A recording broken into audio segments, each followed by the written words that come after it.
apparently discolored. So, the hygiene levels in there are pretty abhorrent. Do you fear, Kasim, that he may die in there? I mean, you try not to think about things like that, but yeah, I mean, I've had moments where I've thought, am I going to see him again? And it's been so long. It's the longest we've ever not seen him. Also, the longest I've ever not spoken to him. So now it's just getting so desperate that we're quite private people. We don't usually do things like this, and it's getting to a stage where we're desperate. We want to do whatever we can. I last spoke to your father just soon after the assassination attempt on his life, and he said this: when you're a political leader and you're in the situation that you're in now, where there's a genuine threat against you of assassination, do you feel fear? No, when I entered politics, I actually had conquered my fear of dying. Otherwise, I would not have entered politics, because I came in to stand up against the entire status quo. I came to fight corruption. Today, the entire political spectrum, 16 parties on one side and I'm on the other side. And because this was the status quo, which is 60 years of our last 62 years, half has been ruled by military and half by these two families. So I came to fight these two families. It's shown extraordinary courage there, Kasim. I'm not surprised. He's as a political leader, he's behaved exactly the way he did as a cricketer. Showing great courage and leadership and so on. But that was an occasion where he very nearly got killed. I mean, it was a very, very close escape from assassination. Again, as his son, what is that like for you? Look, Piers, we built a very thick skin with him. When we were younger, we knew he always went headfirst into very dangerous situations. He went against mafias. We saw him get shot. That was the last time we actually went over there. Was straight after that, and it's the last time we saw him. But he's a very resilient character. He's always been like that. It's a strong faith. He was like that even before he had that strong faith. It's obviously it's brutal to see him right now. This is one of the worst situations I've kind of gone through, because we really didn't think it was going to be this long, his sentence or his incarceration. It's an unpredictable place, Pakistan, but to be in there nearly coming up to 2 years, it's brutal. So it's the first time I've really wavered a little bit on my faith in him being okay. So that's why we're here. Suleiman, I did another interview with your dad where he talked about you guys. Let's take a look at this. You also, Imran, you have kids back here in the UK, and your ex-wife Jemima was on Twitter saying how relieved that they all were to see that you'd survived this. But in those moments, you must also, you're a father. What were your thoughts once you knew you'd survived about your sons? Did you want to speak to them quickly? Because obviously they would hear about it perhaps before you could even talk to them. I went to the hospital, 2 hours drive. The moment I got there, then I spoke to my sons. And of course, I spoke to my wife, both of them. My wife actually was remarkable. The fact that I was saved, she was quite relieved. But my boys were sort of quite worried, and I hope to see them soon. And then, are they keen for you now to stay out of the public eye? Is that on your mind, your sons and how they feel? My sons, when they were younger, I'm talking about my older son was very sensitive. So when they were about 8, 9 years old, my older son, that's when he used to worry a lot, and he always wanted me out of politics. But, I feel that, we human beings have a responsibility to our society. And this is the spiritual way of life. There are 2 ways. One is material yourself, the other is the spiritual. And some 30 years ago, when I went on the spiritual path, that's the only reason I came into politics, because I realized I had a responsibility, being so privileged in this country. How do you feel watching that back, Suleiman? Well, it's completely true. When I was younger, sort of 9, 10, we'd constantly hear about his life being in danger, and I'd always beg him to leave politics, live a more comfortable life, maybe living off the back of his cricket career. But as we've got older, as he's got more successful in politics, I've kind of learned that, and also just getting older and understanding these things a bit more. He wouldn't be happy if he wasn't doing what he's doing. Even if he was living a comfortable life in with us in the UK or in Pakistan, he genuinely wouldn't be happy if he wasn't trying to make a change over there. What if you could delay your next 2 mortgage payments? That's right. Imagine putting those 2 payments in your pocket and finally getting a little breathing room. It's possible when you call American Financing today. Experts at American Financing can show you how to use your home's equity to pay off debt. Consultants are helping many homeowners to restructure their loans and consolidate dates, all with no upfront fees. Their customers are saving an average of $800 per month, which is like a $10,000 raise. It's fast, it's simple, and it could save your budget this summer. So call them today before it's too late. 866-721-3300. That's 866-721-3300. Or visit americanfinancing.net/peers. The ups and downs of the economy can be stressful and worrying. One of the smartest ways to protect your savings is with diversification. And you can start by talking to the experts at Birch Gold Group. Gold's value has surged 40% in the past 12 months, driven by record-breaking central bank purchases. Even with global instability, demand for gold continues to grow. Birch Gold makes it easy. You can own gold to store at home, or you can convert an IRA or a 401k into a tax-sheltered gold IRA.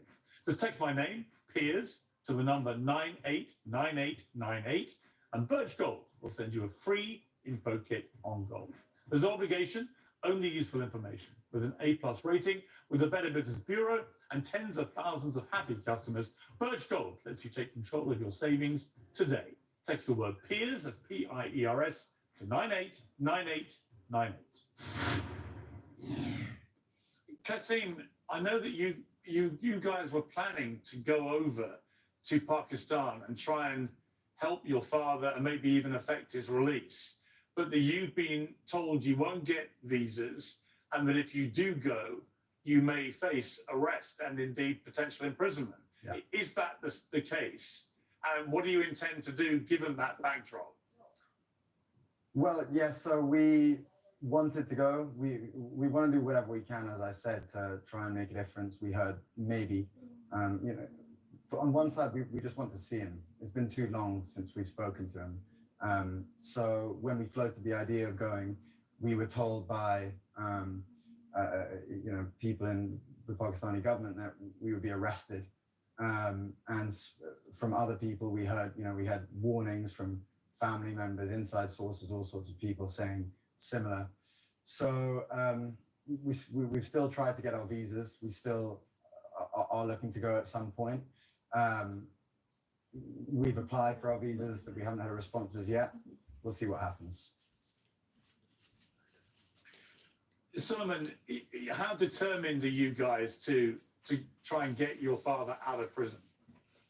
Incredibly determined. That's like Carson said, we're quite private people. We wouldn't normally do this sort of thing, but we've recently been to America to speak to politicians over there to see what we can do, see if they can help support and advocate for his release.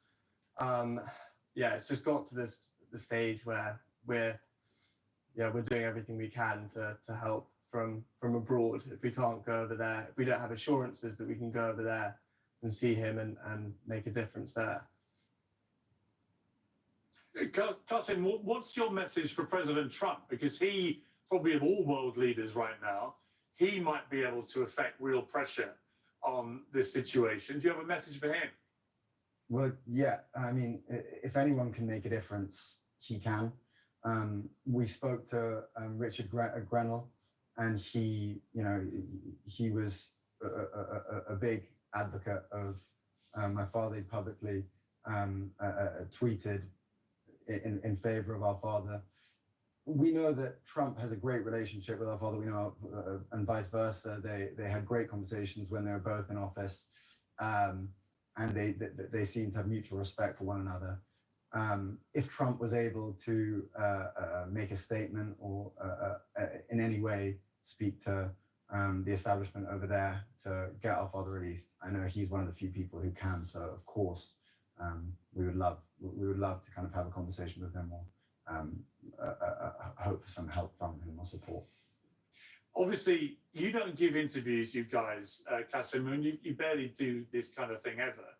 You've always been very private, as you said, and I've always been very respectful of that to you guys. I know your dad, I know your mum very well. For you to come out and do this kind of interview is a big deal for you, isn't it? Is part of the thinking that you will just raise a lot of awareness, that people may see this and the pressure may increase in a helpful way? Yes, for sure. We want politicians in the UK and America to speak up about the situation over there, the human rights violations. You know, there are countless human rights violations, from the torture tactics they use, turning off the power for 10 days in his cell and all lights in his cell. That's a genuine torture tactic. From the amount of daylight he's able to see. We want these human rights issues to be spoken about by journalists, by politicians, anyone who has a voice, to spread awareness about what's going on over there. And it's not just a human rights issue; it's a democratic issue. The people of Pakistan voted for him. He's the most popular candidate in Pakistan. The people, 250 million people in Pakistan, deserve to have their voices heard. So if anything, we would just say to speak out. Don't be afraid to speak out about this situation and give some support to what's going on to his situation, what's going on over there. Solomon, have you had the chance to talk to the British Prime Minister, Sir Keir Starmer? No, we haven't. But we would love a chance to speak to anyone, any sort of senior figure in the British government. Or David Lammy, the Foreign Secretary? Indirectly, through our mother, but no, not directly. I really, like I said, I started this with talking to you about this on a human level. Just as a father of 3 boys myself, it's a heartbreaking situation that you guys have found yourself in, and I just think it must be an intolerable stress on you. Kasim, you talked about torture there. Just the idea of your father being stuck in this cell, being tortured as a political prisoner, as many people see him. That must be incredibly stressful. How are you getting on with just regular life with this going on? I mean, it's difficult. You have to disassociate to a certain degree. I get on with my work. I'm busy. I run a company here, so I try and just focus on my day to day. But at moments like this, you have to realize that everyone has a duty in their life, and we're born into a lot of privilege. We're very lucky. And so one thing we have to do is just focus on this as much as possible right now and try and get him out of this situation. He's done so much for the people of Pakistan. He built the first cancer hospital in Pakistan. He's built universities there. He won the World Cup in '92. The people of Pakistan adore him, and for good reason. And the least we can do is, as sons, is try and speak up about this and try and make some kind of impact. So even if it is a little bit painful, speaking about it is the very least we can do. And Solomon, he's been convicted in Pakistan of corruption charges, as has his wife. What is your response to that? Well, I think anyone who knows him knows that he's not a corrupt person. If he was truly corrupt, he's been offered multiple times to join one of the established parties, and he could have just enriched himself that way, as they have. Instead, he chose to start his own party 30 years ago.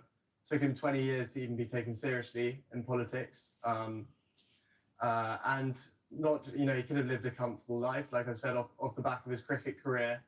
The whole reason that he started his party in the first place was to fight the kind of rampant corruption that that Pakistan has suffered from since its inception, really. So, yeah, he's. I think anyone who knows him, even people within the establishment who are accusing him of this, know that he's not a corrupt person. I interviewed Imran's sister, Alima Khan, in February last year, and she said this. He was shot. There were about 2 snipers and 1 person on the ground who shot at his rally. But then there was another attempt when they barely made it out of the judicial complex, but they had snipers on the rooftops. They were going to shoot at them. That was about to be a second attempt. So it's not that it's 2 attempts. And in jail, maybe we were worried about his safety in jail. Like, is he safe in jail? Will they poison him? So there's always a concern. But I think he's helped all of us come through the past few months. And we feel, well, if you're going to die, then it's going to be a big contribution towards a cause. I mean, there she was raising the spectre of somebody potentially poisoning him, Kasim. I mean, the problem is he's kind of defenseless in there, isn't he? He's on his own, he's defenseless. It's a very vulnerable place for him to find himself. Yeah, completely. It's horrible thinking about him in that cell. When you hear the stories about it just getting worse and worse, what really was quite painful to hear was recently hearing about him losing a lot of weight. He's, you know, the heat over there is unbearable, and we know he doesn't have any air conditioning, doesn't have any fan. And so he's stuck in this small solitary confinement cell in, you know, blazing heat. And losing weight is just not a good sign for someone who's in their 70s, who's been shot recently 3 times. You know, it's the health risks are massive. So there's so many ways for them to plot some kind of assassination. They have complete control, and it's extremely distressing. Yeah, I mean, Sullivan, that is what would be really concerning me if I was in your shoes, is that there's already been assassination attempts on his life.